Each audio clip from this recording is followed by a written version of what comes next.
Hello everyone, আমি রিয়া। আমার একটা নতুন মিনি ব্লগে তোমাদের জানাই অনেক ওয়েলকাম। এটা হচ্ছে উড়িষ্যা ডে 7। তো আগের দিন আমার যেহেতু ইএনটি হয়েছে, মানে নাকে মুখে আমার পাইপ ঢুকিয়েছে, যেখানে দেখছিল ভিতরে কোনো সমস্যা আছে কি না।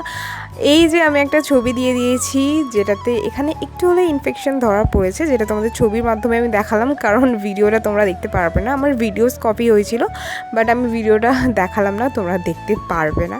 আর যে ছবিটা তোমাদেরকে দেখালাম সেটা কিন্তু গলার ভিতরের ছবি এটা। আর পরের দিন আমি সকালবেলা ভালো করে ঘুম থেকে উঠে, ঘুম তো একদমই হয়নি, বাট ঘুম থেকে উঠে ব্রাশ করে নিচ্ছি। আর সকালকার ওয়েদারটা এত সুন্দর যে কি বলবো। আর এই ঘরটা দেখছো না, আমার এই ঘরটা কিন্তু ভীষণ ভালো লেগেছে, ভীষণ প্রিয় হয়ে গেছে। মানে জায়গাটা এত সুন্দর যে কি বলবো। আর নাকে যবে থেকে আমার পাইপ ঢুকেছে তবে থেকে কিন্তু আমার নাকটা একদম লুজ মোশন হয়ে গেছে, অবস্থা খুবই খারাপ।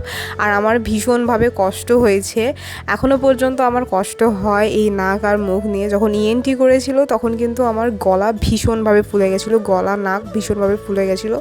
তো যাই হোক, বাবা সকাল সকাল ডাব নিয়ে এসেছিলো। আমি ডাবের জল খেতে একদম ভালোবাসি না, বাট খেতে হয়েছিল কষ্ট করে।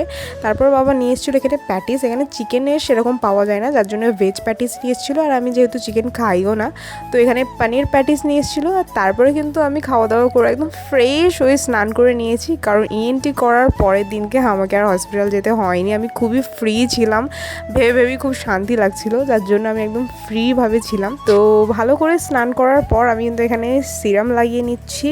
আর আরও অনেক কিছু রিপোর্ট, অনেক কিছু টেস্ট করিয়েছিল, যেটাতে আমাদের এই 8 দিনে আমার অবস্থা একদম খারাপ করে দিয়েছিল হসপিটালে। যাই হোক, তোমাদের আমি নেক্সট ভিডিওতে সব রিপোর্টগুলো দেখাবো, আর কী কী টেস্ট হয়েছিল সেটাও তোমাদের সাথে শেয়ার করব। আর তারপরে রুমে বসে বসে বোর হচ্ছিলাম, আর আমার বর এসেছিলো, তখন বললো আমাকে চলো ঘুরে আসি।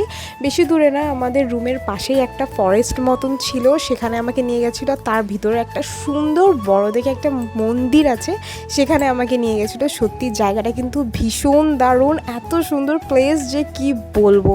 আর এই সিঁড়িগুলো দেখে আমার সেই চেন্নাই এক্সপ্রেসের মুভির সিনটা খুব মনে হচ্ছিল। আর এই উড়িষ্যা মানে এই ভুবনেশ্বরের মন্দিরগুলো কিন্তু অনেক কিছু ইন্টারেস্টিং ব্যাপার আছে, মানে অনেক কিছু দেখার মতন সিন আছে। আমি তোমাদের সাথে সব কিছু শেয়ার করবো, আমি সব কিছু ক্লিপ নিয়ে রেখেছি। তো দেখা হচ্ছে নেক্সট ভিডিওতে, ততক্ষণের জন্য বাই।